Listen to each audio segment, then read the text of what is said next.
Yo, parish orphans, this is a special episode. I don't do too many like this, where I sit around in my comfortable office and without troubling to interview somebody, I look at another interview and I break it down and I give my thoughts. I think it's a cop-out usually. But on Friday, 2 days ago, the 11th of July, there was an interview by Candace of Nicholas Fuentes that happened, that had been much anticipated. And it's sufficiently important that people understand this one, people right of center, and particularly from my perspective, two far-right Catholics, that for all of its moments of chippiness, I want people to understand the real ideas at play. And I want people to be able to understand how, even though it was a chippy interview, it's a positive thing, and that right-wing Catholics who are having a moment, a reawakening, as it's been called in the last 300 years, here in America, which is the most important thing, can continue to move forward with good momentum, because Candace Owens has a crowd that is fashioned after her. Nick Fuentes has a crowd that is, again, approximately, in both cases, fashioned after him. That's what happens with followings of any sort. It's a kind of likeness phenomenon. The crowd looks like the person in some modified form. And these are different people, as you saw on Friday, with different crowds. Nevertheless, they're important influencers, each in his own way, and they're each Catholic. And I care very much about Catholic cohesion and coherence to the extent that it's possible. I'm also not one of these mindless unify drones. People have legitimate difference of ideas and opinions, which does drive them apart. So I'm a realist. I live in the world, but not of it, if I can do my best. And that's why, this is my little tongue-in-cheek disclaimer for why, I've interviewed Nick before. I've never actually talked to Candace. I'm going to do a second disclaimer in a second, but I'd like to. And I'm friends with Nick, and I'm friends with the Candace camp. So it's easier to just give my analysis sort of unmolested right here. And I don't typically do this. I think it's generally a cop-out to be like, I'm not going to interview either of these two parties in this other interview. I'm just going to talk about it. I think it's worthwhile here.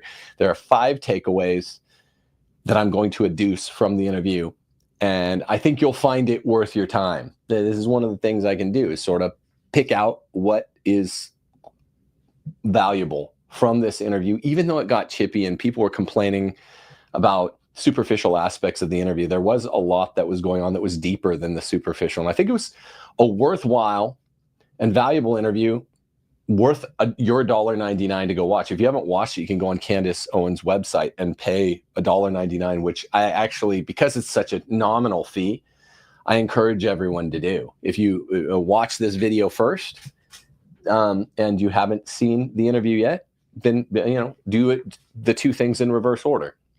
I encourage everyone to go watch it, because these are 2 of the most prominent figures on the right wing, on the Catholic right wing, and there was legitimate overlap and legitimate dissent between them. The second disclosure, real fast. By the way, I'm only going to play one brief clip from the interview, because I wanted it to be a takeaway show and not just play a clip, say something, play a clip, say something. I think it's precise in a way, but it's a cop-out in a way, because you're still letting them do all the speaking while you're saying I'm giving my analysis. These are 5 takeaways that are mostly directed from, independent of, separate conceptually from what the 2 actual speakers, Candace and Nick, said. But there's one clip I have to play. I think the most electric moment. I'll play when I come to my 4th point. But the second brief disclaimer is that I am friends with Fuentes. I've been friends with his camp for a few years. Nick and I have been friends more recently, kind of always passing respect, but more friends the last year, more actively behind the scenes. And I have same thing. I've always had respect for the Candace Owens camp, but I've become, on a very similar timeline, more active friends with Candace's husband, George, over the past year and a half. Similar timing, where it's been always mutual respect, but actually a more active friendship with George Farmer, more active friendship with Nick. So this does not, I guess this is one thing I'm good at. If you want to support this show, do so on Locals, because I've been kicked off of everything else. rulesforretrogrades.locals.com. I think I can skillfully, and this is what I'm going to attempt to do today, leave it in the comments or call me out if you think I'm doing it badly. Be friends with both camps and still give insightful analysis that's not just like, well, Nick did good, but guess what? So did Candace. I care about both of these camps, and they're two of the most important American figures in both conservatism and Catholicism on a short list of candidates. Arguably number one and number two. I mean, so it's worth my time as a far-right conservative Catholic commentator who seeks to inform all of the other camps as best I can. I have a different role than other Catholic guys who just sort of do interview shows or whatever, or just cover the Latin Mass. It's a war of ideas, and you know, the ideas I published 5 books on I think are really, really important for both of these camps, because they're both talented and able. And so I think what I'll throw into the mix, starting right now with point number 1, I'm going to get to it in momentito, 8 seconds, is being friends with both, saying this is the strength of so-and-so, this is the strength of thus and such. They're not the same. And here's moments where each shines. So I'm not just going to be saying, hey, it might rain tomorrow, but it might not. Or guess what, guys, water is wet, or complimenting them both indiscriminately. I hate that stuff. So do you. So let's begin. That's my disclosure. I am friends with both of them behind the scenes, so I care about the outcome. The outcome being, I'd like to see a second interview. Unity, unite the clans, all that. I know how hard that is, because people have screamed that at me when I've had minor, medium, major beefs with other Catholics. People don't like that, and that's a good impulse in them not to like that. On the other hand, they have to be realistic. Some of the ideological disparities people take personal. It's business, not personal. We want the best for the vineyard, for his kingdom. Catholic Americans are serious ones, are all right wing, and so it matters. I'll say this: I really do think that Nick was very genteel throughout this thing, and that was on display. Even my wife, you know, and my girl cousin who's 40 were like, man, he really, you know, these are like 40-year-old ladies, or like, you know, my wife watches more of his content whenever I do than my cousin Jill, but both of them were like, wow, he really, even when he would correct her, it was firm, but really genteel. And all of this talk, sometimes it happens to me on a slightly smaller scale. So-and-so is so evil. You know, I've been forced out of the Catholic space, and people kind of boogeyman-ize those who have been forced out. But a lot of these characters are really humble. I'm not talking about myself. I just mean Nick looked really humble in some moments here, looked really good and recovered, and was not being the caricature bogeyman that maybe some of Candace's normier fans, I'm not saying all our fans are normie, have heard about. I think they must have had a moment like my cousin or my wife, who sometimes watches more of his content, where my wife just reaffirmed, my cousin said for the first time, this guy is really likable. And Candace is too, but it's a phenomenon particular to males. So I'm saying, just for someone that's called the most evil man ever, like, wow, there's a lot of humility at work here. And I would like to see them come back together, and I'd like to see their audiences not direct them, pull them apart further. That will happen some. The fringier elements in Nick's audience and the normier elements in Candace's audience, I'm not saying that is the part exclusively subsumes the whole in either of those. Candace has non-normies, Nick has non-fringes, but it tends to be the normies versus the fringes, and you don't want them to govern. And that probably will happen some, and it's already begun. But I would urge for, if possible, the better piece. If they don't do a second interview, I'll tell you what I'd like to see in a second interview. But if possible, I'd like to see a second one. I think a lot of people would too. It might not be possible. That's not the end of the world. Here are 5 principles that still count, even if there's not a second interview, which everyone hopes for. First point's rather superficial. I'm going to cover it just because it was about 75 minutes of the 135-minute interview. I call this first takeaway, strangers, beefers, or what? I mean, when you see two people that are prominent interacting with each other in person for, I guess, the first time ever, you say, okay, are they strangers? Are they beefing? Are they friends? I guess that would be the third option. Well, there was some confusion here, and it was probably overexposed, but that's fine. There's always going to be, if an interview is authentic and it's not totally overproduced and planned out and fake, fugazi, there will be elements of underproduction, meaning too much time to this, not enough time given to another thing. There's a lot of time given to our Nick and Candace strangers. I'm not going to spend nearly as much time on this by proportion as the interview did, but I want to say this. It became unclear almost right from the outset how many times they'd spoken or even texted. It was a negligible amount of times. And that surprised me. I thought they knew each other far better. I think many of you had the same, were operating from under the same misconception that I was. Not a big deal. And Candace, there had been a time where she'd said, hey, we don't know each other. We've never spoken. And Nick, I guess, brought receipts showing, no, we've spoken like twice by text or something, 2 or 3 times.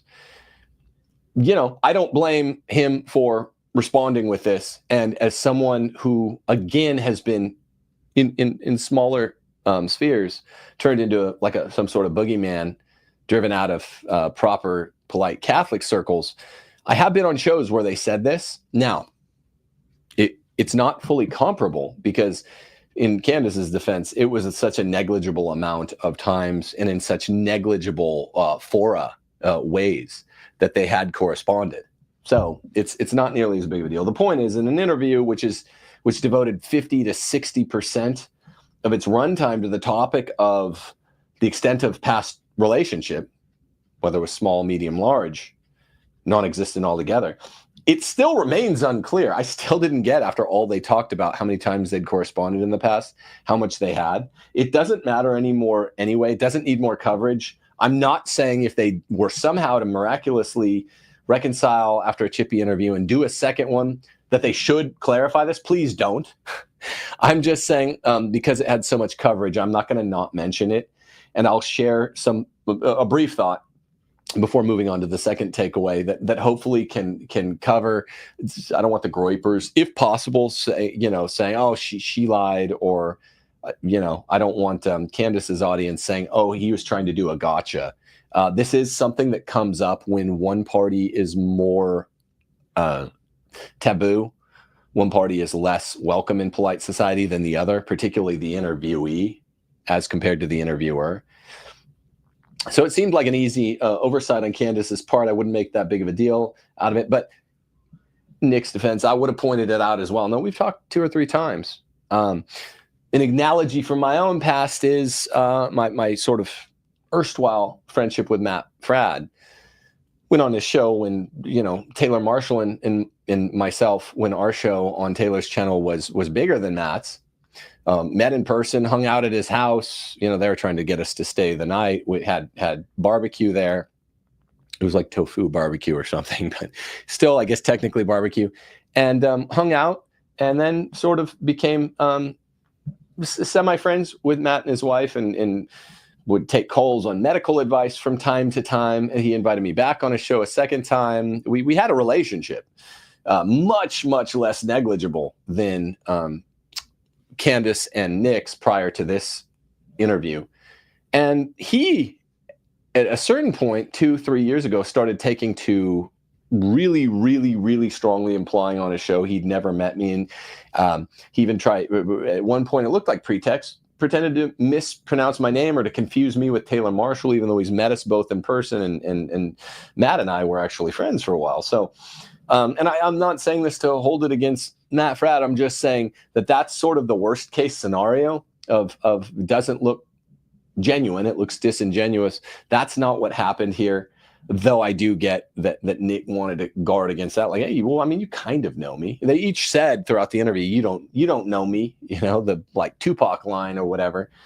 And I think that's the abiding truth. So they don't know each other as well as me and Matt Fradd once did. And it's a negligible thing that's happened with people that knew each other far better. So leave it behind. It was like 70 minutes out of 135.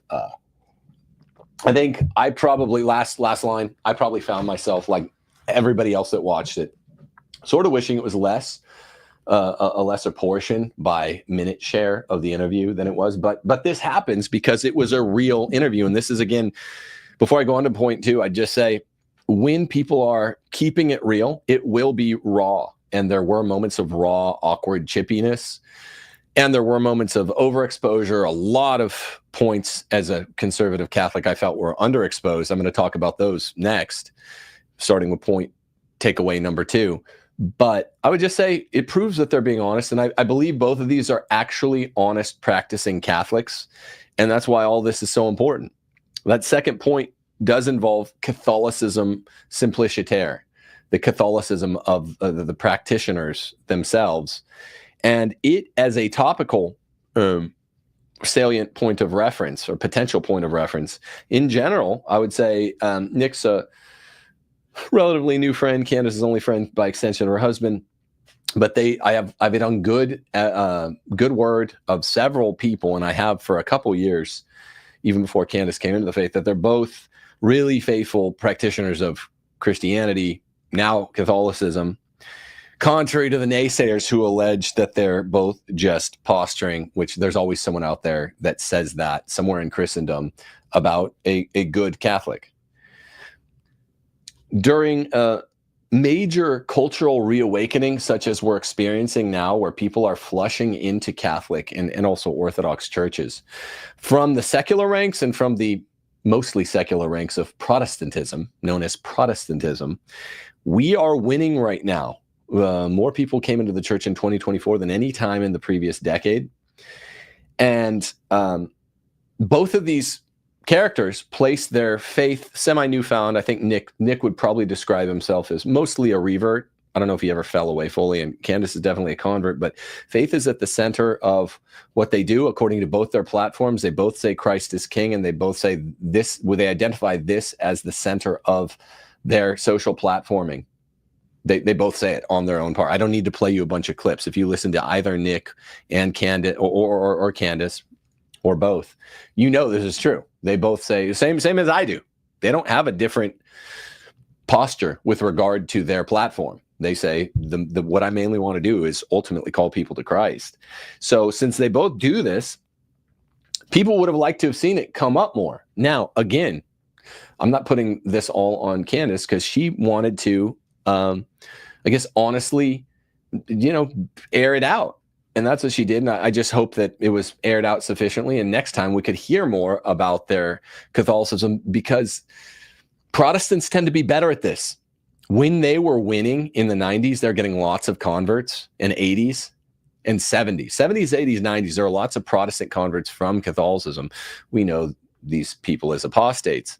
They're like, cool, we have momentum. And if there are two Protestants, they would be talking about it. They would be talking about the ostensible desiderata, whatever they may be, of Protestantism, the personal relationship with Jesus. This is all bunk, but they would talk about it and they would fluff it up. In a second interview, you'd like to see this because these are both sincere Catholics, and it's not considered corny or fake or proselytizing for two people who are Catholic and who say that this is the purpose of my platform to be talking about. And they each are sincere when they talk about it on their own. I truly believe that. And it's harder to remember to talk about something you would monologue about in dialogue. And that's how I rationalize this happening. And it was getting chippy, so you get change blindness, and you're focusing on the thing you're quasi debating. 100% get it. I'm just saying that how did this not come up? Would have loved to have talked about Catholicism some, and this is a great rationale for doing a second one, even if they're each a little bit raw or mad. I mean, I'm not one of these people. Know I'm not an eggshell skull when it comes to sensitivity. I admonish growing pretty thick skin, particularly with people as prominent as these two are with their big platforms. So just sort of get over it and do another one. I hope that I know some gropers were out there complaining about $1.99. It's $1.99, so even the very impoverished, if they want to watch this, could watch it. I am always hoping people make a lot of money. I don't think this is a grift. You know, the grift means a con. I hope they made a lot of money.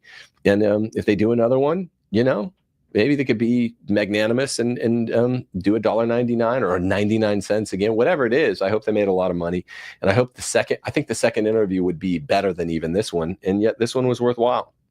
Now, the third issue, takeaway 3, this is really, really important, and we're getting into the substantive stuff more than 1 and even 2. The race question are racial disparities generated by nature or nurture? In other words, genetics or culture? And it's a semi-open question.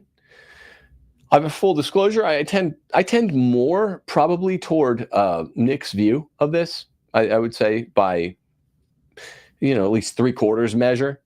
But it's still something I've only begun thinking about more in the last 3 or 4 years. And I will say I even though I tend more toward Nick's view about it, I care about it less than he does.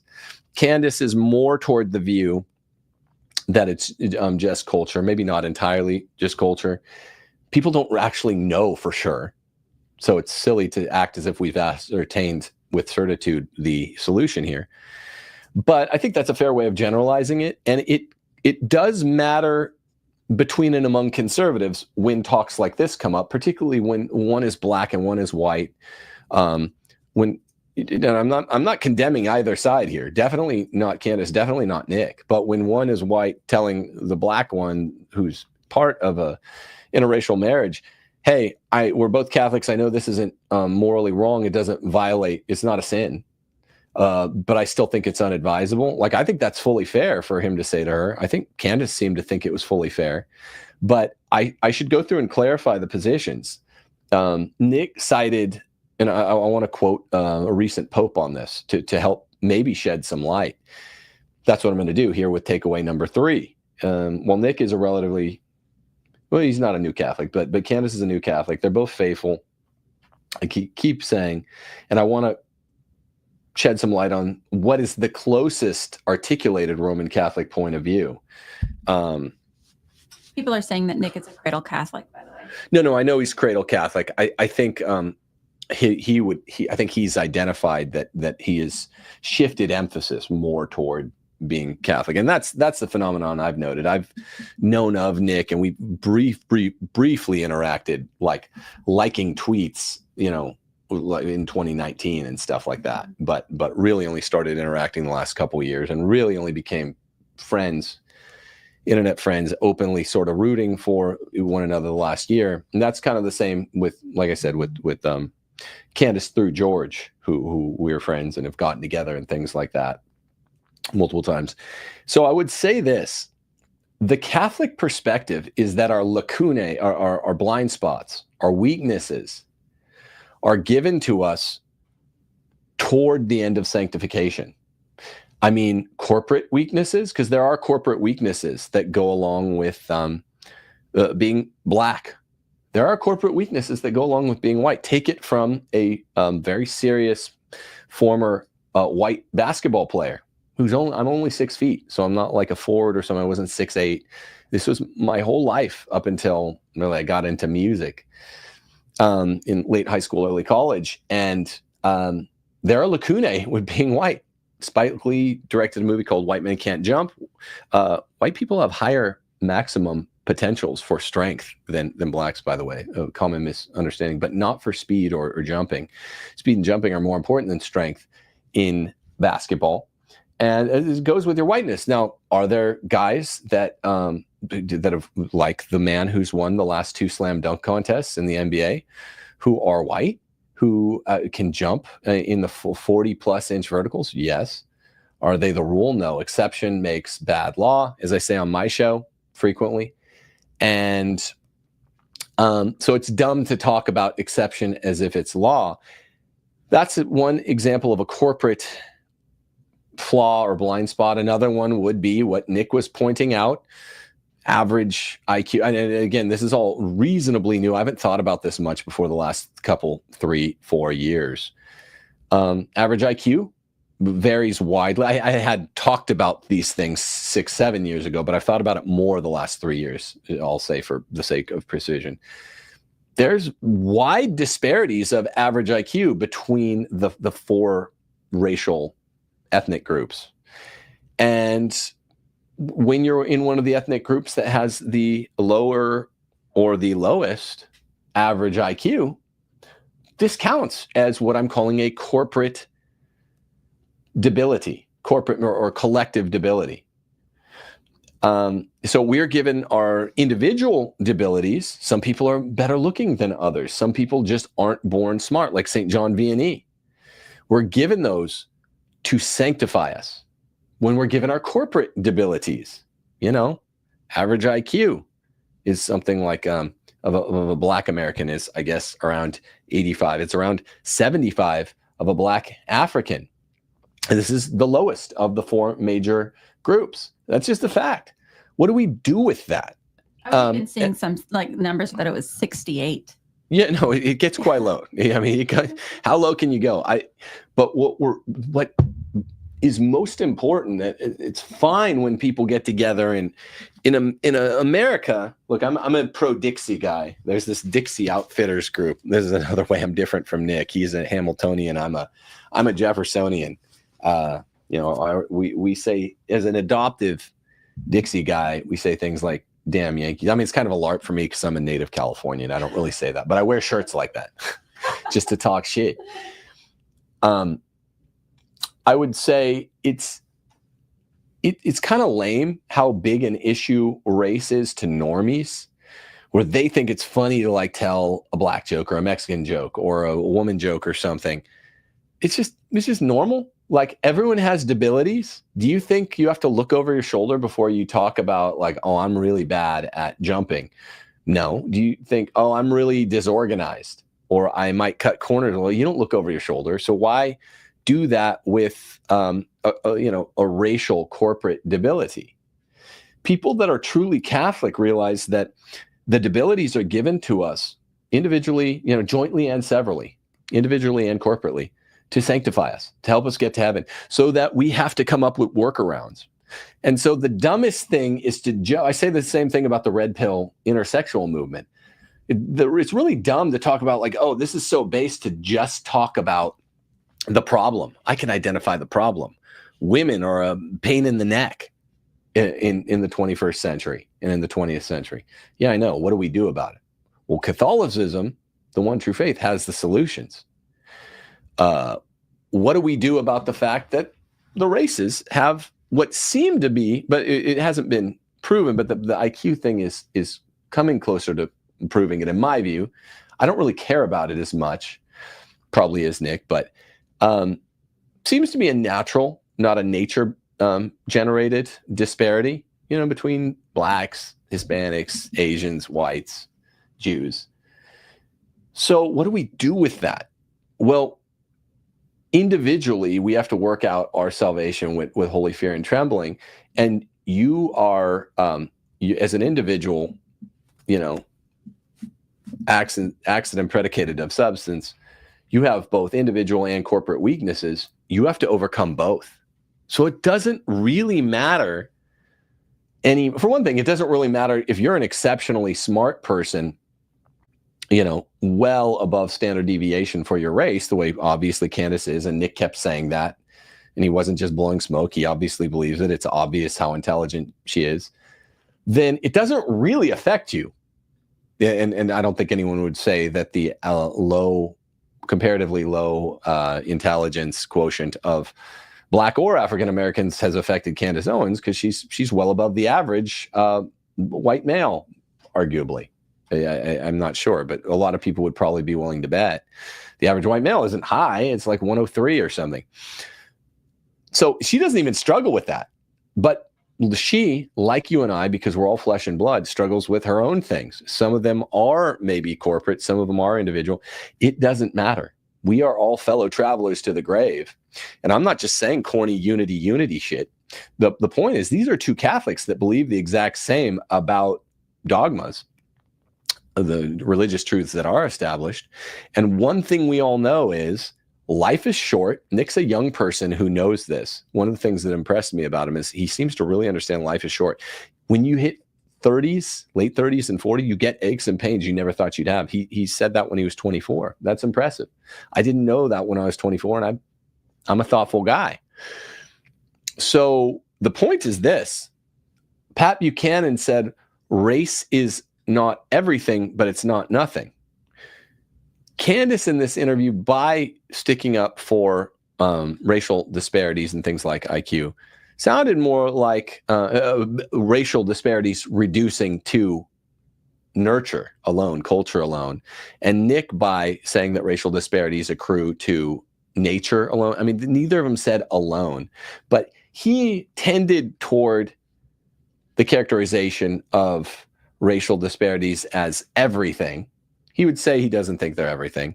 Candace tended to sound in the interview like she tended toward characterizing it as nothing. And each of them says, no, I don't. She said, I don't think it's nothing. He said, I don't think it's everything. So technically, they're somewhere on the spectrum besides the North and the South Pole. And Pat Buchanan never gave guiding statements to gird where does he think the geometric mean is, the golden mean in Aristotelian terms. And I'll give you a little bit of news. Pat Buchanan doesn't know exactly. Pope Paul VI made a similar statement that, in all honesty, does fortify what Pat Buchanan said. It is not nothing. And this is liberal Paul VI, one of my least favorite popes ever, probably. He said, even in the glorified state, once we get our bodies back after the general judgment, in humans, the difference of sex exercises an important influence. So he's talking about identity. What constitutes identity? Your personality, your self-esteem, your worth, what you really are inside, if we talked in those stupid Protestant Gnostic terms. Much deeper sex difference than ethnic differences. He doesn't say how much deeper, but he says sex differences between male and female are much deeper. He uses his modifier than ethnic differences. The latter do not affect the human as intimately as the difference of sex. The effect of God's will from the beginning, male and female, he created them. So this will be kind of determinative for points 3, 4, and 5. And here's why. One, he's not saying that sex influences our identity so much more than race or ethnicity, because race or ethnicity is none. Paul VI very implicitly, and I would even say the second reference explicitly says, Pat Buchanan's right. Race is not nothing, right? Because it's more intimately than the difference of sex. And he also says it's a deeper exercise influence upon identity than ethnic differences. But he's not saying that ethnic differences or racial differences are zero. So this is what we officially believe as Catholics. It's not ever going to be dogmatized, because for it to be a dogma, basically a heretic has to say something that's wrong against revealed doctrine, such that the church calls an ecumenical council or a pope makes a from the chair statement about it. No one tends to care this much, and it's not the kind of thing that would be dogmatically defined, which requires precision. No one knows exactly how much race matters to identity or how much sex matters to identity. But what we're called to say as Catholics that could be wrong, that's capable of falsifiability, is that sex is much more important. And guess what? Let's talk for a second about sexual differences. Women have corporate weaknesses by being women. They have lots of them. Sorry. So many. So many.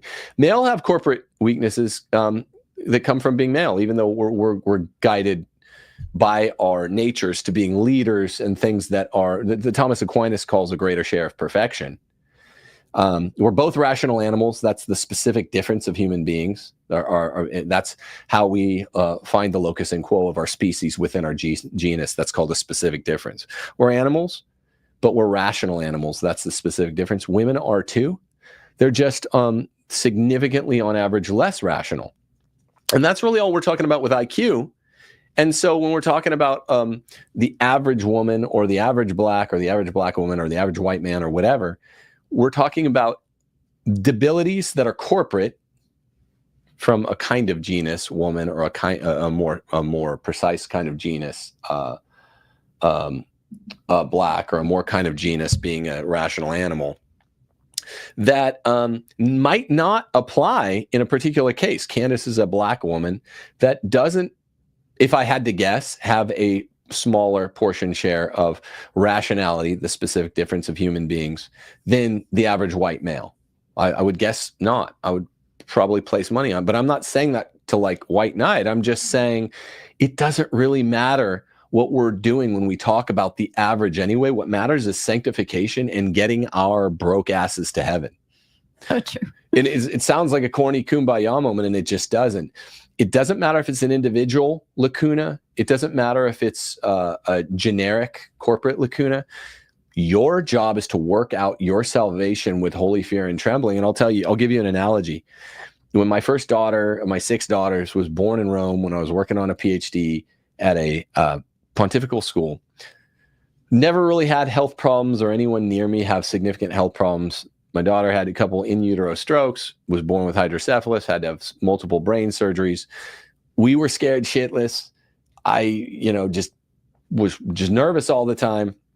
And at first we thought the doctors would have the answers. How much is this going to retard Abby's growth? How much is it going to retard her neurology and all that? And we thought every time a doctor would walk in the room that first 2 weeks of her life, they would have the answer, like look at a chart and be like, is she going to be affected more like Forrest Gump? Is she going to be in a wheelchair? Is she going to be, we were worried, vegetative? They didn't know.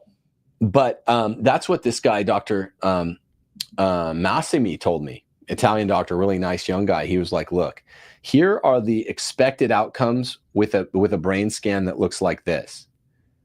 And he showed me one where it was like a brain that was so affected that it looked like Swiss cheese. That's on the average, he said, if the brain has all these holes in it from the pressure of the hydrocephalus, she's, the outcomes are bad. A brain scan that looks better, like young Abby's, will have better outcomes on the average, that you would be excited with. But he's like, guess what? Averages only matter a priori.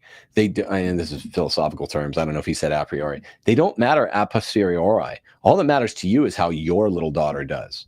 So the average black intellect or the average white intellect doesn't matter much. It's a dumb thing to argue much about. It's good to be able to agree about it. Like, oh, we shouldn't get offended by enumerating it, which is, I think, what Nick was saying. But it's dumb because not all white people are even at 103 IQ. Not all black people are low. Some black people are high. There are outliers to the average. So in that case, when we point at a smart black woman like Candace Owens, it's not exception making bad law. That's really all she has to worry about. At that point, rationality isn't nearly as much an impediment to sanctification and getting into heaven as it could be. And there are literally Forrest Gump, like mentally retarded white people. So, I mean, the point is that this would be something that would have been amazing to hear them talk about, not as a wimpy Catholic, because I mean, most Catholic commentators, or the official ones, are just kind of grifters, and they would absolutely be directed by Catholic Answers or whatever to stay away from this and just keep the grift, say nice vanilla things for corny, boring All suburban housewives. Yeah, the kumbaya shit. That's not what I'm saying. I'm saying, okay, read the stats. Here's average IQ, blah, blah, blah, for this, this, and this. I don't give a shit. Read it all. But then come around to the bigger point. And once you prove that, as both Nick and Candace were willing to do, you're willing to talk about this stuff. I don't care. Yeah, like women aren't going to be as smart as men on average. They're not. Women don't have nearly the capacity for high IQ that men do. And if you believe so, show me like 3 women engineers. Bobby Fischer makes hilarious points about this. Women, same thing with sports, same thing with strength. I love someone that's willing to say all that. And it was great that they were willing to talk about it.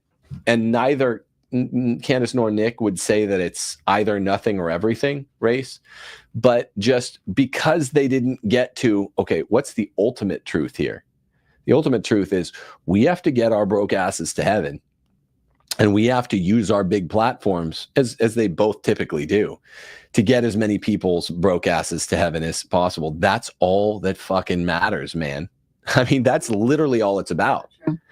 So say all the, cutting edge base stuff that you need to say, but then instead of just cutting it off there, here's the solution. Whatever I am very outgoing. I not only was a very skilled white basketball player that wished he had 8 more inches on the vertical. That's something that sent me back. Probably not for heaven, though. I need to not cut corners so much. That's an individual thing. Yeah, no, we were talking about this yesterday in specifics to like the race question and just women in general. Let me see if I can fix my mic here a minute. Sorry. And I've always looked at for myself, like just like being a woman, like my natural deficiencies as a woman, like these things are what bring me to heaven. So like if I were sitting across from Nick Fuentes and he properly contextualize. Yeah, properly contextualize my weakness, like acknowledging that I'm not as intelligent or strong, and I'm not the leader. I don't make the rules. I shouldn't be telling men what to do, that sort of thing. Like those we'll get to that. Yeah, okay. Those sorts of deficiencies really bring me to heaven. Also, just like on the race thing, like I'm half Hispanic, so like my deficiencies and my natural weakness in like I gain weight fast. I'm half Mexican. My cholesterol is terrible. Like I have bad cardiovascular, just genetically problems. These things like help to sanctify me, and also they help to make me a better person. Like acknowledging facts about even just my own race and my sex. So just being a realist about these things God gives us, these deficiencies God gives us. First off, I'm thankful for those deficiencies as a woman. I hate even saying that, but as a woman and as a Mexican, and these are the things that as a half Mexican. Careful. Careful. This reflects on me. Sorry, this reflects on you. I am half Caucasian as well. But these are the things just like fucking with you people. If I was sitting across from Nick and he was like, yeah, you're a woman and you're a Mexican, I'd be like, yeah, that's true. And these are the things that you have to acknowledge and accept. And that will hopefully bring me to heaven by trying to overcome some of these inbuilt natural deficiencies. Yeah, thanks. That really does help. So it's not kumbaya to say this stuff if you don't skip past the natural truths we have to acknowledge. If you talk about the supernatural through the natural after discussing the natural, then it's like, wow, that's just good. That's just good exegesis of what Scripture calls us to, I think. So I agree that race isn't everything, but it's not nothing, as Pat Buchanan says, and as Paul VI implies in that one quote. Sex is much closer to being everything when it comes to what do I need to do to affirm my identity in Christ. Your maleness or femaleness has more to do with it than your race, but your race has something to do with it as well. It's just much, much more. Since Candace comes near to saying it's nothing race, and Nick comes near to saying it's like everything, and neither of them says it is nothing or everything, just Candace is closer on the spectrum to nothing and Nick is closer to everything. I would point them both to the individual or corporate lacuna sanctification model, and to Paul VI implication that sex is much closer to being everything than race. And therefore, I do think sex, as Americans, as right-wingers, and most often as Catholics, fellow travelers to the grave, the most important issue out there, I think, is sex and getting women under control. And that will become a part of the analysis in question 4. Even for racial realists like Nick, and I mean, I'm close to where he's at. I care about it a bit less, but I think he gets it mostly right.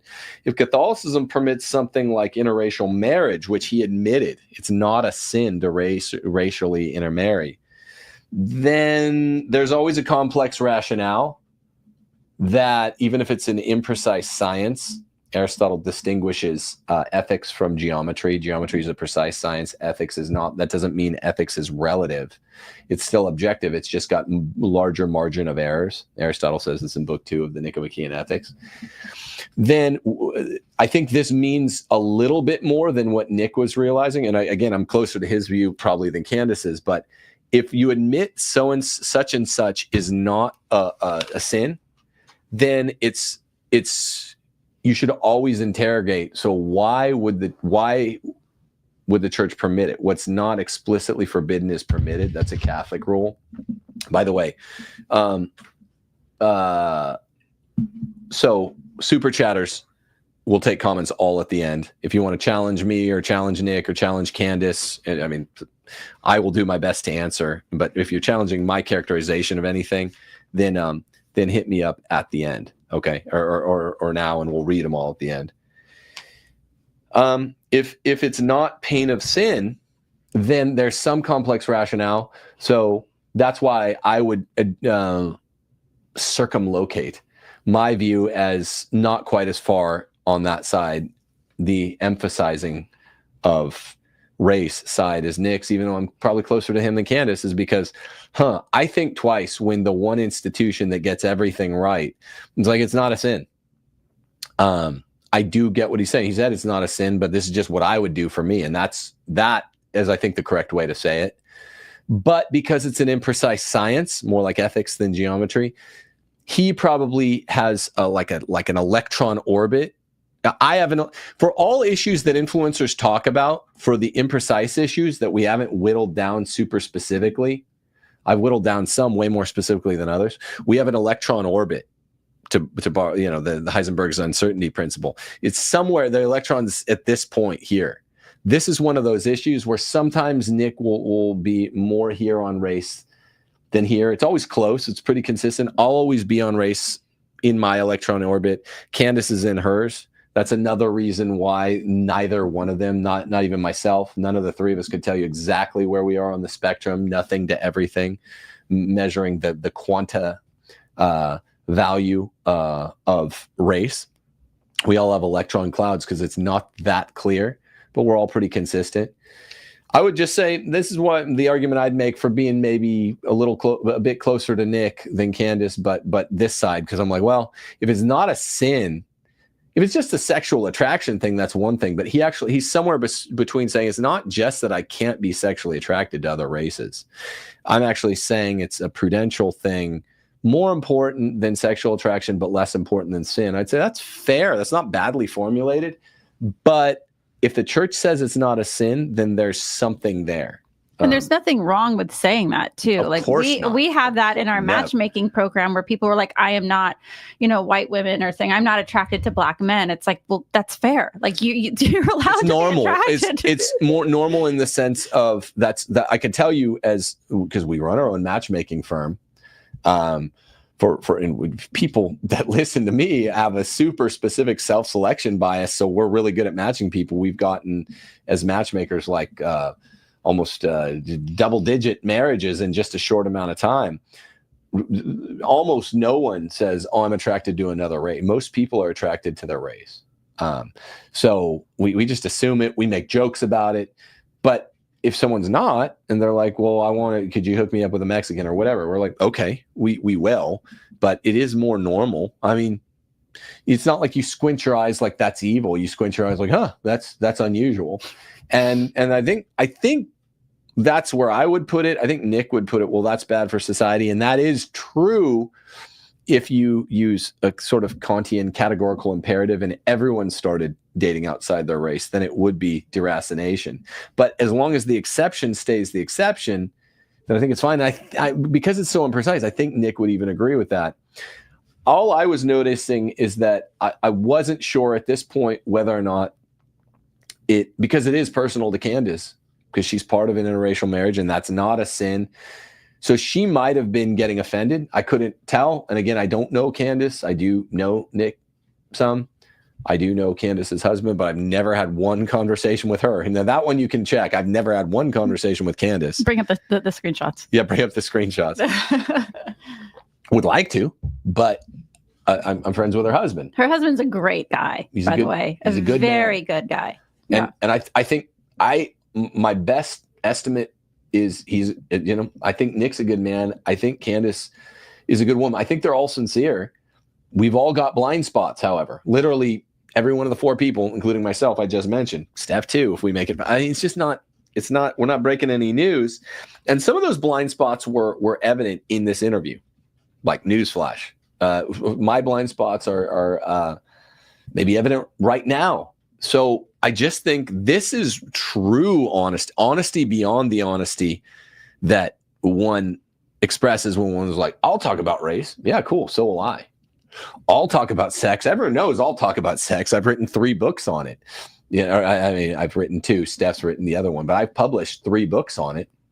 Ask your husband, The Case for Patriarchy, Leave and Cleave. This is how, and it's the most important issue in society is sex, even more important than race, even more important than the JQ, I would say is sex. Because women are out of control in our society, completely out of control. And they're running amok. They've made men who are already cowardly into worse cowards, and people won't get their wives under control. So, yeah, so just leave this. Don't overcomplicate it. Don't borrow trouble. Steph always says this. I agree, and I think Nick agrees that if interracial marriage isn't a sin, then it's probably not what people need to be worried about, because they need to be worried about the big picture, getting to heaven in very, very sinful, decadent generations that we've had in this country for 100 years now.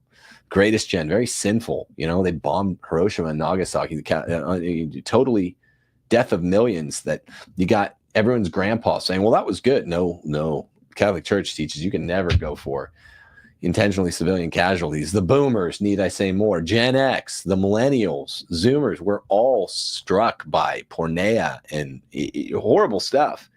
So, an abortion, child murder, Molochism. I mean, we're all being arguably led there by Talmudism.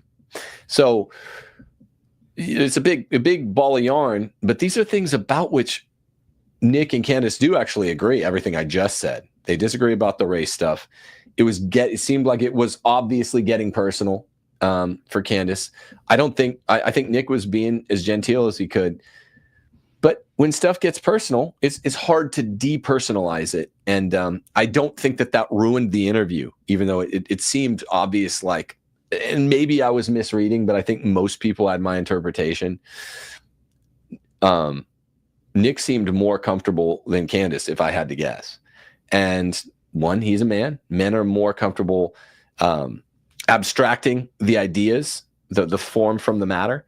And that's fine. That's one of the costs of an exception to the rule, where a woman is acting as the thought leader. So this brings us to point number 4, speaking on marriage, since Nick was talking about interracial marriage. This was a segue that Candace used as a segue in the interview, where she said, well, what are your views on marriage simpliciter, writ large marriage, Nick? Because you're 26 and you're coming up to it. I actually do want to play that. Can we play that? Was that on Twitter? I'm sorry. Yeah, Let me see if I can find it. As the comment on Twitter.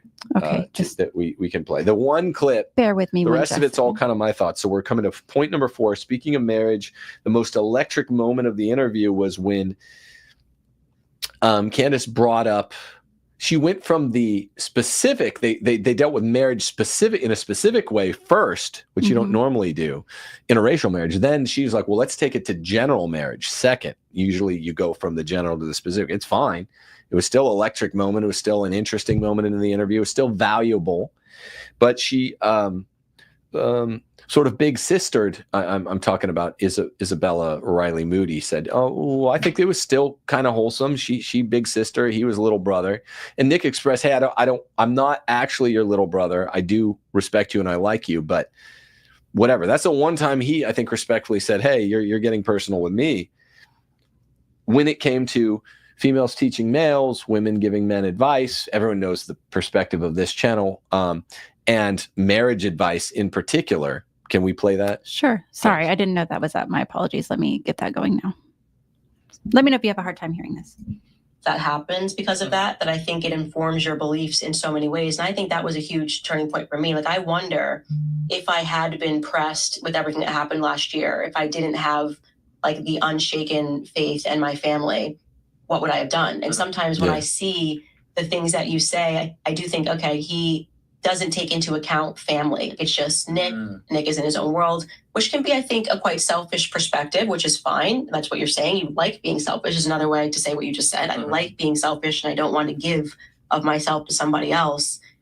But I also think there's something selfless involved, which is to say, I could go and start a family and drag them into a world of mine, which is pretty chaotic.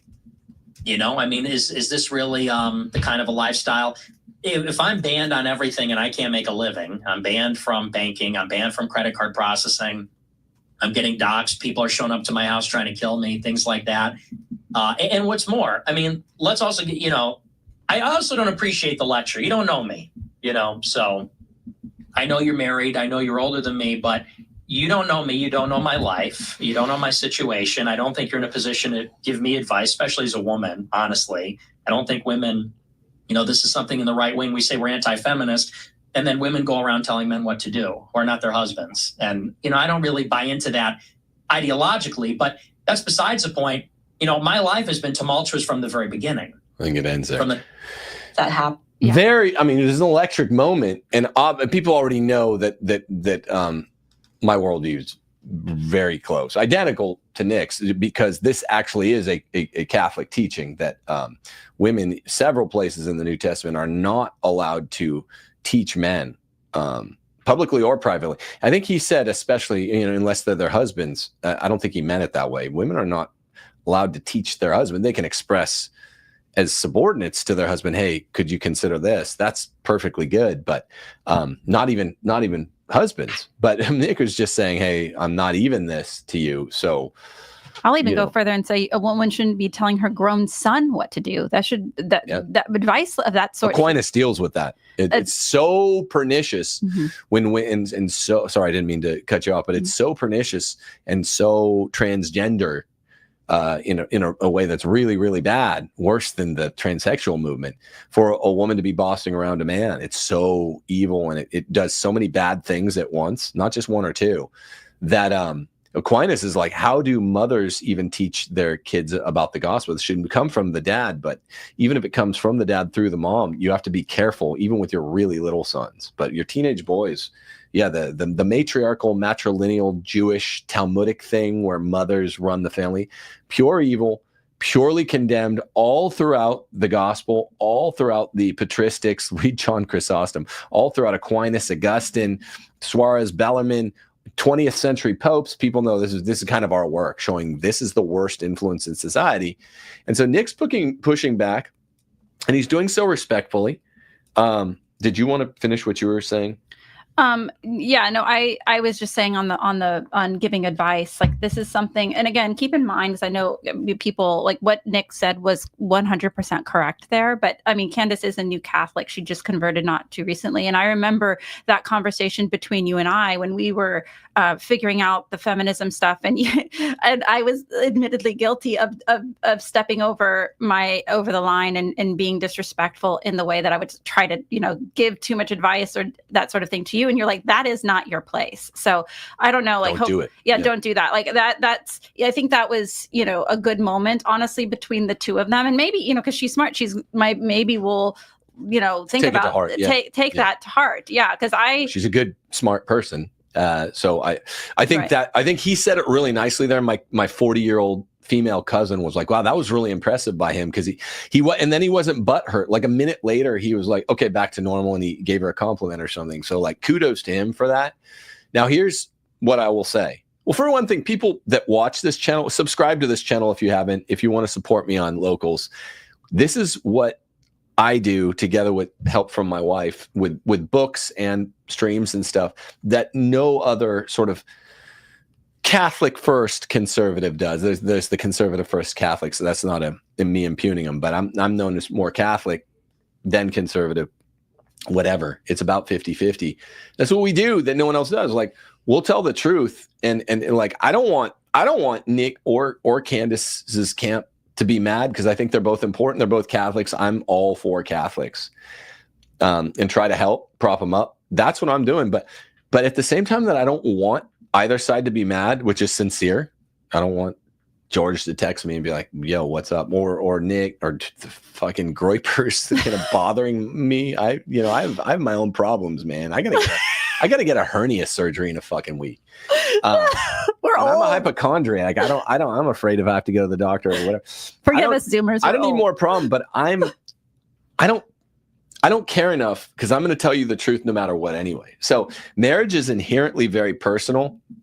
I remember when dick-faced Catholics were mad at Jay Dyer and jumping on the fact that his wife and he didn't have any kids. I was like, whoa, what are you doing right now? Do you actually want to be this large a dick face and do this with Jay Dyer? And that was around the time we'd kind of just become friends. He was like, thanks. And I was like, yeah, you don't have to thank me.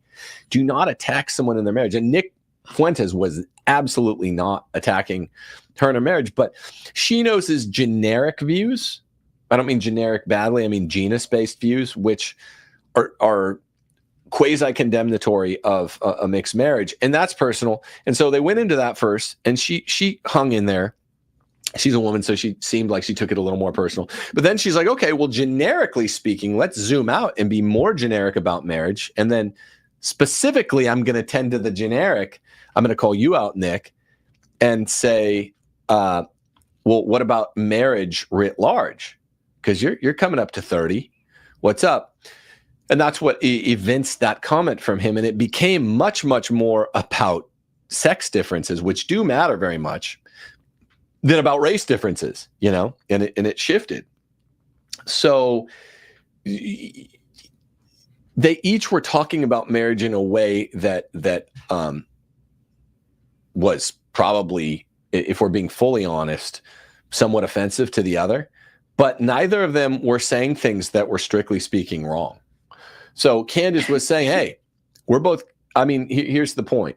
And I'm not presuming to give advice to either party, same as I didn't. But it's not a sin. So I'm not thinking about with worry for Candace or George's soul, like being in an interracial marriage. It's really, really clear. It's not a sin. Nick was really clear about that. Right. I'm not worried about Nick's soul that he's not married. But if we're talking about, well, yeah, but what about the rule and the exception and normativity and all that? It is, I guess, fair. Well, let me say it this way. In terms of self-awareness, like Candace probably knew the interracial marriage thing was going to come with Nicholas J. Fuentes, and it did. And she hung in there. He hung in there. He totally hung in there when the opposite.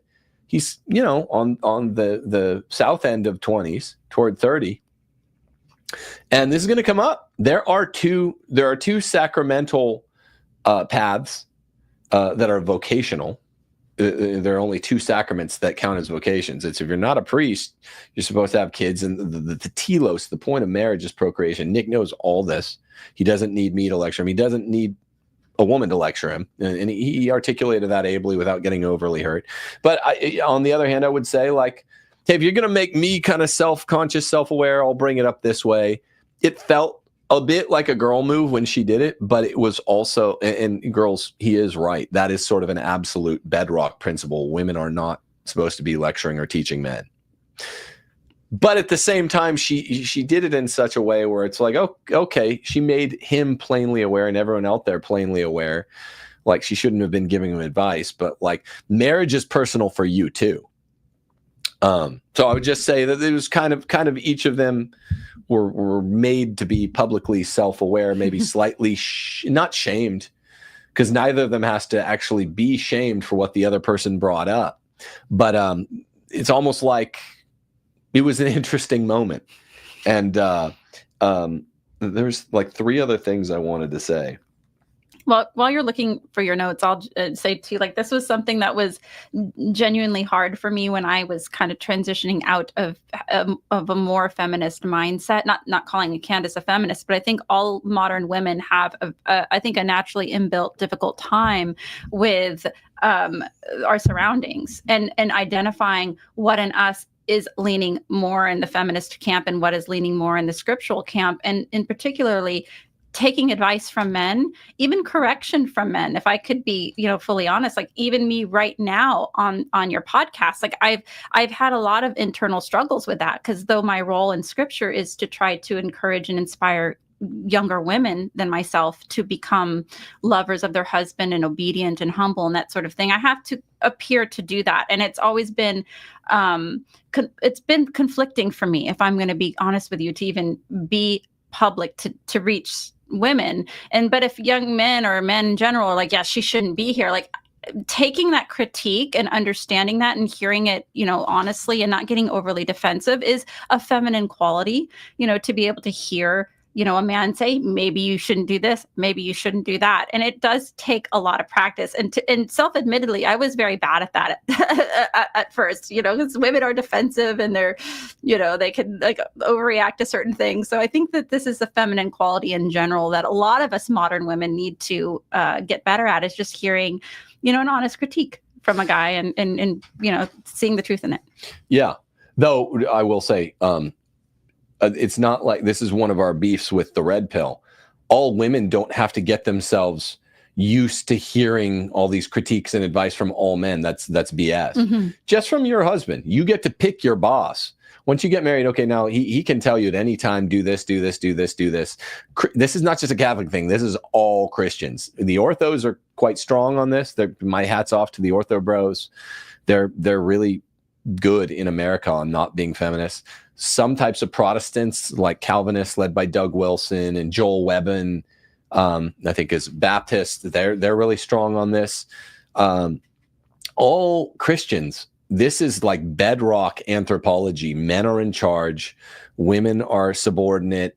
Mutual submission is hot nonsense. It's a lie. It's like when Martin Luther added only scripture, added the word only or faith only. This is nonsense. You can't make up mutual submission. Men do not have to submit to women. It's a sin for a man to veil his headship, all that stuff. Everyone knows that that's associated with this channel and the case for patriarchy and Ask Your Husband. But women don't have to listen to all men. The only reason Candace was listening to Nick there, and I think he was really fair and said it well, and it was really a temperate tone he took, was because she'd kind of opened the door. You can slam it, the same as federal rules of evidence on character evidence. You can only use character evidence if the other side opens the door. You can shut it, and that's kind of what happened there. But I would say that sort of, and it always sounds worse when a woman tries to give a man advice. So I'm not saying it was perfectly equal, but that's kind of what happened to Nick. And I'm not trying to make everything equal. When he brought up marriage and interracial marriage, she's kind of like, well, you opened the marriage door so I can shut it. And you open with a specific kind of, not attack, but a specific approach to marriage that makes me feel self-conscious. So I'm going to shut the door more generically and be like, well, why don't you get married? And I would just say to both, the big takeaway point is the sex roles here. People are going to be expecting, whether or not it matters to Nick Fuentes at all or not. He doesn't give a shit. But I don't know. I'm not going to give advice publicly, but everyone wants the best life for a layman, and there is no equivocation. I think this is all Candace would say if she had it back. There is no equivocation on this. If you are a layperson, you are meant for the rule, not the exception. John Paul II said, some lay people can be lay celibates, but that's not. You're supposed to be procreative, and some people get married, like Jay Dyer and his wife, and aren't blessed with children. They're the exception to the rule too, and God bless them. There's nothing they can do. But most lay people, unless you're called to be a priest, and Fuentes has said he's not. I never felt called to be a priest. I want to do the populating of the pews. That's the fun part, right? Yeah. So people are going to be expecting that, and he's going to be fine to say, well, I don't really care what you expect because it's really hard for me to date, which he said pretty ably. To be fair I'm to not him, sitting there, yeah. Imagine being him and just going out on a date with a woman, if he does anything like picks his nose or does anything normal that people have to just do I don't think picking your nose is normal. You know what I mean? Doing this. I'm sorry. Yeah. I didn't mean that. But even just doing normal things, it does, he puts a toe out of line. Women are so awful. I can see him being as an older woman. I look at some of the younger guys with a mother's heart, and if he were my son, I'd be genuinely concerned about him dating really anybody, so I know he jokes about like arranged marriages or just like purchasing a woman online to marry, that barely speaks English, but like that, I get it. I get where he's coming from. And like he said, like people are trying to kill him, that was kind of pushed under the rug. Like there are people trying to take this young man's life, and what he does brings about a certain level of danger. And I know that the farmers understand that too, because they've had to deal with some of these things as well. But we understand it too. No, yeah. without the attempted assassination, we understand it too. All I would say, and you're kind of defending Nick, I would just defend sort of the opposite view and say, obviously, I think everything you said is right on, spot on. But you get into the there's a song called Heat Waves where it's like a guy breaking up with a girl that he's in love with, but he's saying it's not you, it's me. I'm not good enough for you. If you are ever in a relationship where you really love someone and you're like, I don't feel good enough for him, you're just hoping to get by, man. You're just hoping to get married. And you don't need, it's not like for honor's sake, you have to break up with someone that you're really in love with because someone might be able to be a slightly better provider. That's too abstract. That's not how flesh and blood works. Once you fall in love with someone, you just want to be around them and you want to protect them as best you can as a man. And I know that's how it'll be for NJF. It's just really hard to date. I get that. But I'd say don't fall into the fallacy of it's not you, it's me. I have a dangerous life. It would be irresponsible to even get a wife. That's not true, because he seems like a really good guy. Seems like I know he is. Could be a really good provider. And once you fall in love with one person, you're kind of consecrating your life as a man to getting this woman to heaven. Even if there are continued attempted assassinations, she's along for the ride. Steph and I have had a wild ride. We've gone continent to continent. I've lost jobs, gotten in fights in front of her, protected her. I've fought a bunch of urban blacks on basketball courts my graduation day of college. I remember having to crawl out of that gym because it just erupted into They're nearly stepping on her feet. Yeah. I mean, you bring your woman along for the adventure. And that's what I know. Nick knows this about us. Like, it's what keeps you from being just a boring, dead-eyed suburban normie. It's like you bring your wife along for the adventure, and if it's the right woman, she's great. But that is why matchmaking is good, and arranged marriage is kind of exaggerative. It's fake. White people don't do arranged marriage, but white people can do matchmaking where you're kind of just set up and thrown together. I would say the big point for takeaway 4, after saying all that about how personal marriage is that there is this absolute mandate in all throughout Scripture, all throughout the Church Fathers, all throughout even the Catechism of Trent. Women must never presume to teach men. That's why even when Steph comes on the podcast, she says, I'm only addressing the women. I would never presume to teach men. If men want to watch this with their women, that's fine, but I'm not teaching to you. That is like a hard and fast doctrine of the faith. St. Paul says it so many times. It's implied by Jesus about the priesthood. Christianity is the patriarchy, clerical and lay. Women cannot be a part of the patriarchy at the clerical level or the lay level. So Nick, I think Nick was right. I think Candace they're both just, I think, good people. So he was right to sort of push that back and say, well, Scripture is absolutely clear that women only presume to teach younger women, and they're very good at that. And that's, I think, what Candace could be as a mother of 4 children, and has been to many young women. And she said, "Hey, you got triggered, Nick," and I didn't think that was fair, because he seemed pretty cool, and probably the more comfortable, unoffended party throughout it. But she did a really good job at parts too. And he said something like, "Hey, woman," and that wasn't actually true. I have to stick up for it. He said it really moderately and temperately, like, "Hey, I'm just pointing you out. We're both good Catholics. We're both trying to be good people. You shouldn't lecture men." And that's the poisonous, cloudy water that we've all been swimming in, which makes it hard to see how cloudy the water is until you get out of that cloudy water. I'm just giving you a moment. Women should never be presuming to lecture men. This is not just Catholicism. It's all Christianity, even Protestantism. So hopefully we kind of talked about marriage, the dodgiest topic in this interview, marriage in particular, with Nick saying interracial stuff against Candace saying marriage in general, which sort of semi-offended Nick because he's not yet married and he is approaching 30.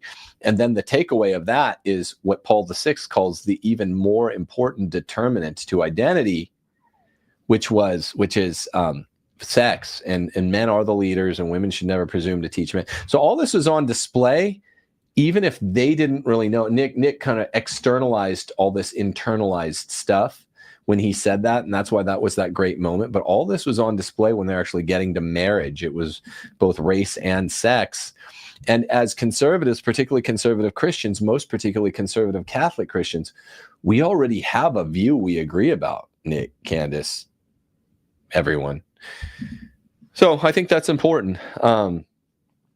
So speaking on marriage, number 5, I would just close by saying Nick is confronting in his late 20s the sacramental fork in the road. And this is the main thing I would say to him. Even if a woman shouldn't be the one like lecturing you on it, and I'm not mincing words, you know I agree there.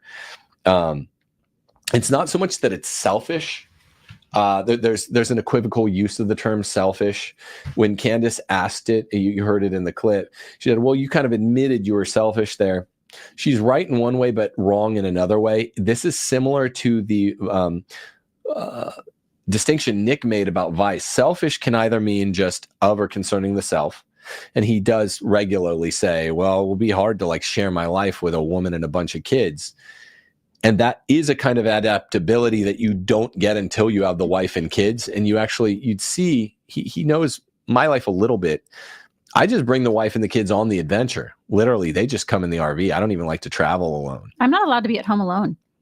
Yeah, we're just or to have a cell phone or to go out in the car. I mean, we do everything together. I'm not allowed to drive or have a cell phone or be at home alone. It's the truth. We're just homies, and we follow the Catechism of Trent. I don't like being apart from you or the kids. And so you just come on the adventures, and sometimes the adventures are more dangerous than others. And so I think he'll see that it's self-involved to say, well, this is not advice because I'm actually defending him in one sense. It's not the vice of selfishness unless there's an unfulfilled duty that you have to wife and kids, and you don't have the duty to be fulfilled or unfulfilled until you have the wife and kids. So it can't be the vice of selfishness. That's the equivocal use of the term that Candace used. It's selfish not to have a wife and kids. It's maybe more self-involved, and Nick will kind of often admit this. It's going to require a big adaptation to start doing what I do in a modified form with a girl, with a wife around and kids around, which is absolutely true and is something that does perfect you. When we come to sanctification, I know other married groypers that I'm close with, like Joe Enders, and other people are like nodding their head. One of those sanctifications it's almost slows you down to have a wife and kids. And it does, particularly when you're trying to do something on the battle road, the way Nick does, or I do, or a lot of people do, the way Candace does in a female way, I guess. And marry the wrong woman, and that's even worse, right? It's so hell. Like if you marry, women are limiting agent in general, but if you marry the wrong woman, then that becomes catastrophic. And that's why he does have to be careful, and he pointed that out. So I'd say it's not selfish in the sense that it sounded like Candace was using it's unfulfilled duty. No, because it's not like he has the wife and kid at home and he's not being a dad or a husband. So again, it's sin free. But in kind of what's normative for someone that's rounding the bases towards 30, normative violation, but not a violation of virtue vice, kind of like he said about interracial marriage. I'd say it's kind of the selfish designation as to whether or not you're married at, let's say, 30. I'm not even saying 26 now. I'm not casting aspersions. I'm just saying it's involving in one way, but it's not selfish in another. And so I wanted to defend in that sense. It's an analogy to the interracial marriage thing. It's an existent duty neglected, and he's not doing that. But maybe he will start thinking from, if Nick Fuentes started thinking from that marriage, it's not just female nagging or normie suburb people nagging, you should get married. because obviously, well, that's not our view. We're like Andrew and Rachel Wilson. They're like, marriage is very dangerous for even average men. It's extra dangerous for him, but it's still worthwhile, Nick. And I think that's all Candace was trying to say. We need to send him a wife from our matchmaking program. Right. But she's saying that, and it did sound kind of big sis at the time, but she's a good person, and she is doing kind of like we are doing the thing, living a life of some danger, because a lot of people hate anyone that tells the Catholic truth out there publicly with kids and with a spouse. Now, there's a whole other conversation about what is a public woman allowed to be saying. She should really, I think she does tailor most of what she's saying to women. And she has a largely female audience, but that's a show for another time, and it's not unimportant, but the point is that it can be done, and you wouldn't have to give up your show. You wouldn't have to give up even some of the dangers of your lifestyle. Some men have more dangerous jobs than others. It doesn't mean they shouldn't procreate. There's a reality that married men. Oh, here's the other thing. I think they might both maybe assume wrongly here. Oh, like married men can't do whatever they want, because he said something about, like, I like to take a drive late at night. I don't really like to be away from Steph, but occasionally if I do what I want, Andrew Wilson said this on his show the other day. Like, I don't do chores around the house. Nope. Unless, I don't know, sweeping would cure a panic attack of mine or something. Yeah, I don't do chores, or I'm going to go dry. I do what the man does around, and heavy's the head that wears the crown. So if I need to go take a drive, I'm having a panic attack, or I'm just want to enjoy the night air or something, normally I'd like my wife with me, but if I needed to go alone, Steph would never presume to be like, you can't do that. So that's just a wrong assumption to not do. And I'll say this, something that's cool about the farmers is George literally did a show with me in Rome. Yeah. Like 3 days after their newborn baby was born. And I'm like, man, I don't really like to fly, but that's cool that you're willing to go, and he wanted to get back and be around the baby, but he's definitely not getting bossed around or told you shan't go once we have a baby. Yeah. He's not getting forced into infant care or something. Most like women, that. So I would defend them. They would be like, you're not going anywhere. It was kind of like normie feminist women. It's kind of based. Yeah. I think she was like hours out of giving birth, and he's like, I'm going around. Like, that was based. That was totally, I respected that move. That was very cool. So did I. Yeah. So, the presupposition about married men that's ordinary, maybe common to I don't know who, but Fuentes almost made the claim like, well, once I get married, then I can't do that. That's not true. You are still in full possession of your schedule. Married men can actually use their prudence to spend their time however they want. How I want honestly ends up being like, I do just, if I'm going to run errands, usually I want Steph with me. You talk to a guy that wants to run errands to get away from his wife, and usually he's got a feminist wife, or pretty much all the time. But if I need to be alone, I'm going to go take alone time. In both their credit, like I say, George went to Rome, and Candace was evidently just totally cool with it. She can handle it. So I guess that's the takeaway principle, is there's no normie here between Candace and Nick, and I'd like to see them deal with some of these deep issues that are more based than base, because we're being more specific than just like, oh, race actually matters, bro, high five. It's like, yeah, no, totally it does. Let's talk about how it matters in the granular way. Catholicism matters, and like, I'm not saying Nick or Candace did this. Nick or Candace weren't just saying race actually matters. I'm just saying it would be informative to both of your audiences to talk about it in a way where you go deeper, and you're like, all right, here's why I do this. Here's why I'm not married yet. Here's why I'm not worried at all about my soul for marrying someone from the opposite sex. Maybe they don't even need to get into that. From the opposite race. Yeah, opposite race. Opposite sex, that's self-explanatory. But I don't know. Maybe neither feels like getting into it. That's fine. But the point is, you see how we just sort of, I think, stuck up for the interview, stuck up for both parties. I think they're both trying hard, fellow travelers to the grave. If everyone saw the chippiness, I'm not saying it wasn't there. It was. you know, the only thing that I think was silly was people getting mad for $1.99. No, I mean, I'm sorry. Maybe So I true. sound like a boomer, but it's like, bro, I mean, It's $2. would you have, serious? yeah, it's like getting mad. Is it a grift that you put a quarter into the gumball machine to get a gumball? I don't know. Maybe if it was a 99 cents, would the same people be bitching? Is it just bitching? You have to reach for your debit card. I guess that's something that's sort of prohibitive in some way. Anytime you're considering putting something behind a paywall, I'm more worried if I were to do $1.99, because I guessed once I was texting with George and he's like, we're going to make people pay. I was like, I'll bet you go $1.99, because that's a good amount. It's under $2. It's so cheap. The most prohibitive thing is that people have to expend 90 seconds to get their debit card, but I don't get bitching about it. Mm-mm.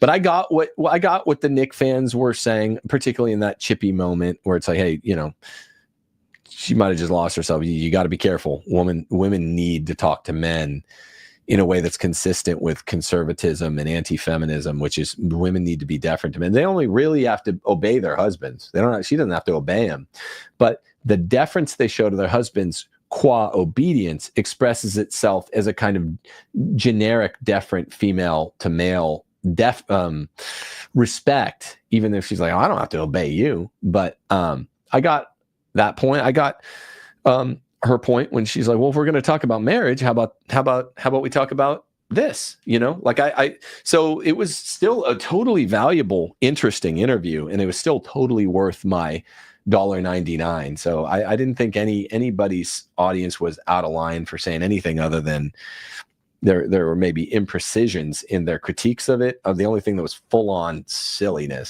foolishness was complaining about $1.99, in my view. You can disagree with me. Let's do super chats. And to be fair to Candace too, like it had been, you know, I'd been watching Nick's content and he'd been wanting to come on her show for quite some time. And so the fact that she invited him on, like that's great. You know, like we wanted Nick on the Candace Owens show and she had him on. So, you know, let's not lose sight of that either, because there's a lot of people online that were like, Candace, have him on. And she did do that. So, you know, so kind of, she pointed that out, kind of like Dave Smith. I'm not a libertarian, but I'm probably more libertarian friendly than Nick, though he is friends with Dave Smith. But I would say give those two people credit who have large platforms for bringing him on. Not that he owes them a thanks. He's right to say that, but just he should be noted. Okay, these people will actually put up or shut up. And you know, I've had him on my channel. Well, he's going to come on again at the end of the month. Talk about the only significant thing we disagree about, which is Hamiltonianism versus Jeffersonianism. But I would just say that in closing, this was a valuable interview. It really was. And, you know, people should be appreciative, not to Candace Owens for the interview, because, you know, her channel benefited by it and all that, but appreciative that the interview happened. And I would urge, I don't really care because it gets corny and kumbaya to do it much, but I would urge both audiences, don't the normier end of Candace's and the fringier element of Nick's. I understand that either side could theoretically be irritated with the other side, but I think Nick was really genteel in how he responded to some of those moments, and I thought it was cool that such a big platform like Candace would bring him on, and that neither side has to thank the other side for doing that. I would just say accentuate the positive. That was a good interview. It was entertaining, and if they do a second one, they should absolutely deal with the Iran-Israel thing. I was hoping that they would talk about that. Yeah, more. What people were saying, people were assuming that that's why he got invited on. And they're saying it was an ambush because it didn't go there. I would say that maybe it just got lost, you know, it assumed the best where possible. Maybe it got lost in all the chippiness of all the barely concealed personal stuff that was being spoken of as abstract generics, but was really personal for both of them. And you know, they probably didn't need to spend 70 minutes on, do we know each other? How many words did we text? But whatever, that shit happens when people are being real, particularly when there's a girl involved and a guy. So I would just say that was a good interview. And I would admonish anyone in my boutique, medium-sized audience to go. If you haven't watched it, go to CandaceOwens.com and watch the interview for $1.99. I think it's cool to be able to do pay mechanisms like that on her own server or whatever. That's all I have to say. Those are the 5 takeaways. So kind of strangers question mark, first takeaway. Second, Catholicism in general, we'd like to see them deal with more. Thirdly, race in Catholicism really should be, the point should be sanctification of our lacunae and blind spots. Love to see them talk about that next time. Fourthly, marriage involves sex, which is a category that's far more informative of identity than race. And this does call women under actual clear dictate from Scripture to regard men a certain way. And number 5, speaking on marriage, I would say, they each realize that their marital status will earn a brow furrowing from fellow real conservatives. And maybe neither of them should take that super personally, but maybe consider the other's point of view on marriage. That sounds really corny and kumbaya, but as Catholics, we do have a common, not just a common humanity, but a common set of rules that guide us in terms of what to expect as Catholic lay people. The best way to get graces is a holy marriage. Okay. We'll get to the super chats, but a lot of comments. Would you address this, please? Because I know I saw a lot of this, and I think this is kind of unfair to the farmers that people were talking about them being of means and that sort of thing. Like, if you're legitimately of the aristocrat class, which I think her husband is, like, doesn't Thomas Aquinas talk specifically about magnificence? Magnificence, yeah. Like, obviously, if you're from royalty or from a higher class caste, so to speak, like you're supposed to be magnificent. You know what I mean? Not like an English lord is not supposed to be like, mucking it up in his yard with, like the peasantry. Like there is, and a lot of Catholics are monarchists. Supposed to light the beacons, even if the oil to light the beacons costs $10,000 per year total. Like if you're in the governor's mansion, light the braziers. Aristotle gives these examples in Aquinas. It's actually a vice to not.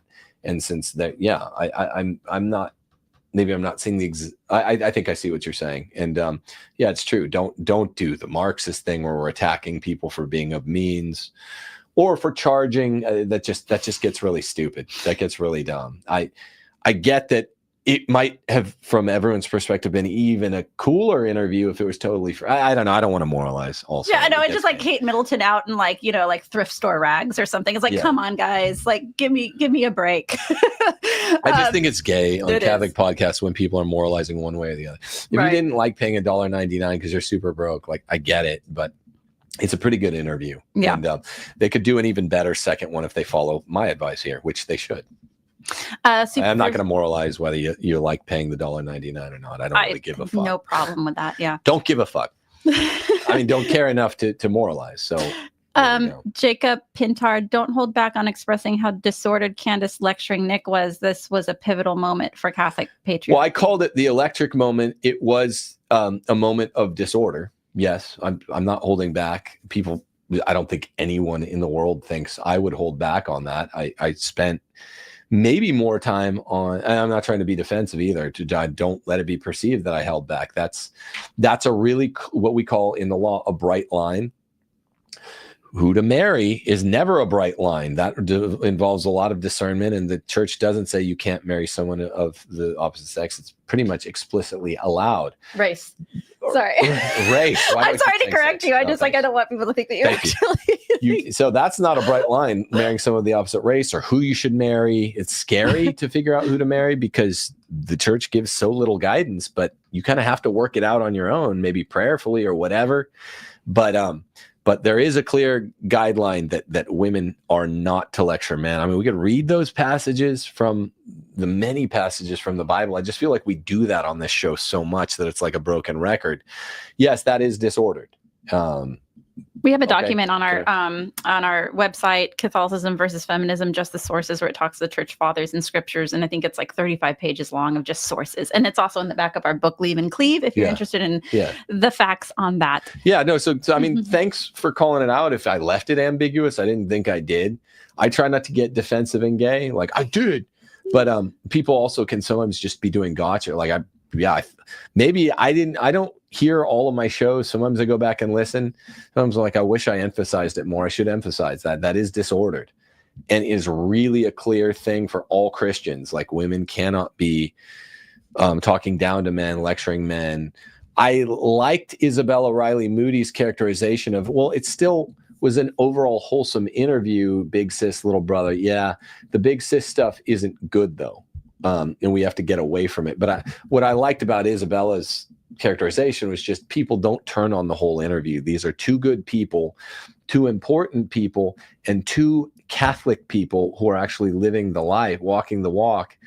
I just don't want, and I can't control it. If they civil war, if they go to war, whatever. People say this to me sometimes. When's the last time you talked to Taylor Marsh? I get it. Like, I'm not going to cry.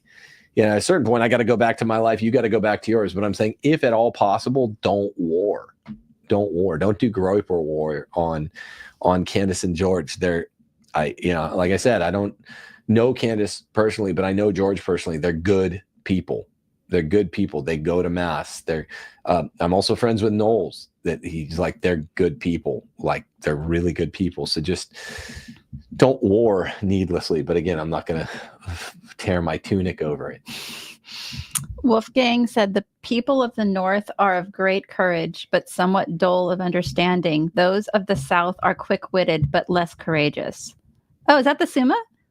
That sounds familiar. That's ST 1 through 2 question. Yeah, I think that must be the Summa, right? Question. Yeah. 50, answer 1. Yeah, interesting. Thanks for that. That's good. What is it? First part of the second part? First part of the second part, question 50, answer 1. It would be there. Yeah. I don't think I've ever heard that. Interesting.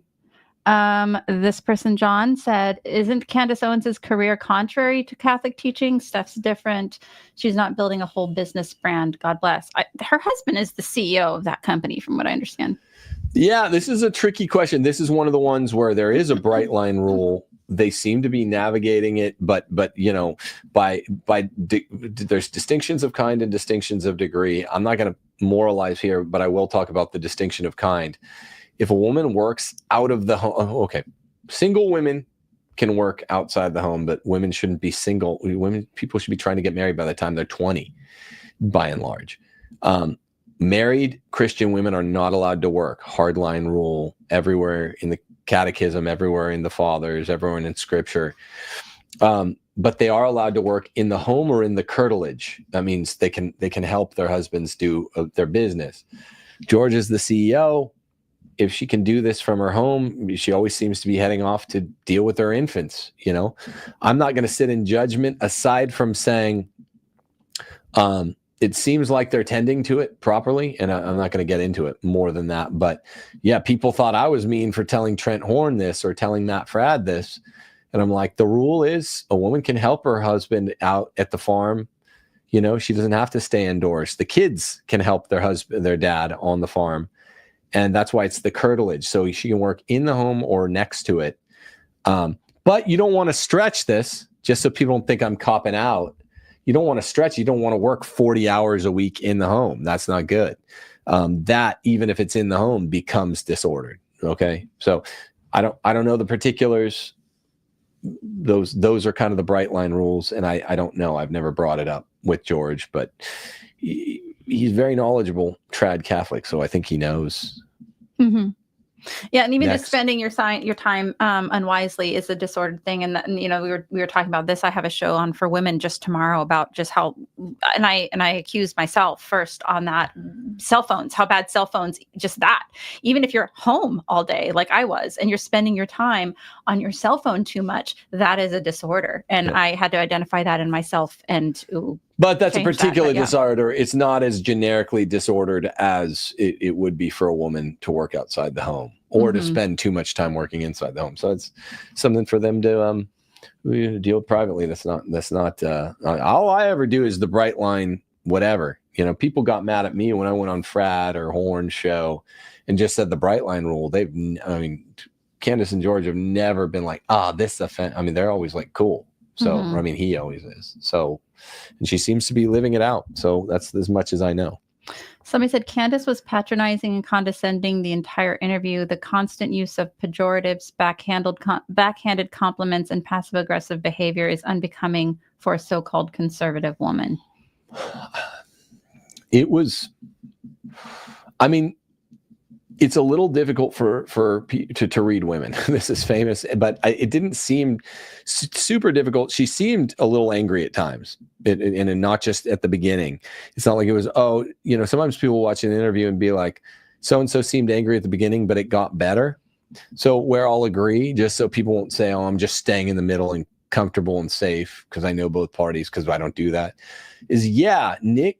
See, and I said this already, Nick seemed more comfortable. And even after she did the big sister thing, within 90 seconds, 120 seconds, he was back. I think he gave her a sincere compliment.